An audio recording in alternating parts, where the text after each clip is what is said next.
একবার একজন দরবেশ সাহেব রাস্তা দিয়ে যাচ্ছেন, প্রতিমধ্যে তিনি দেখতে পেলেন নদী থেকে এক কলসি পানি নিয়ে এক যুবতী সুন্দরী মেয়ে রাস্তা বেয়ে যেতেছে। দরবেশ সাহেব দাঁড়ায় গেলেন আর ওই যুবতীর দিকে এক নজরে তাকায় আছেন, চোখে পলক দেয় না। এরপরে যুবতী থমকে দাঁড়ায় গেল।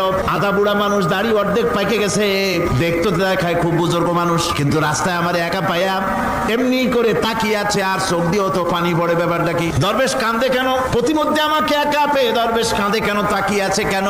মহিলার চিন্তা জাগলো।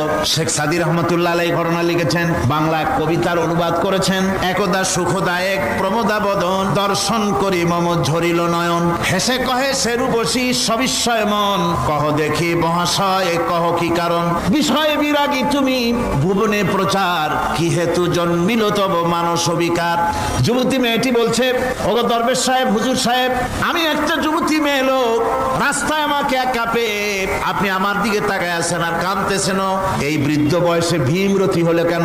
আমাকে দেখে কাঁদেন কেন আর এক নজরে কেন তাকায়ছেন? কারণটা কি? কি কুমতলব আছে? দরবেশ সাহেব বলছেন, হেসে কহিলাম বালে করহ শ্রবণ, নেত্র ঝরে তবু হেতু ভেব না এমন।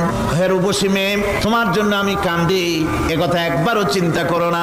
যে শিল্পী রচিল এই সুধাংশু বদন, তাহার তরে ঝরে নেত্র নয়নে জীবন। তোমার প্রেম পাওয়ার জন্য তোমাকে দেখে লোবাতুর এবং কামুক হয়ে তোমার দিকে তাকায় কান্দি, একবারও ভেব না। আল্লাহর কসম, আমি কান্দিছি তোমার এত সুন্দর স্বাস্থ্য আর চেহারা যে আল্লাহ রাব্বুল আলামিন বানায় দিলেন। না জানি সেই আল্লাহ কত সুন্দর, যার সৃষ্টি এত সুন্দর, সে আল্লাহ রাব্বুল আলামিন না জানি কত সুন্দর। আল্লাহ পাক সেই সুন্দর আল্লাহ রাব্বুল আলামিনকে দেখার তৌফিক যেন আমরা পাই। জোরে কোন আমিন।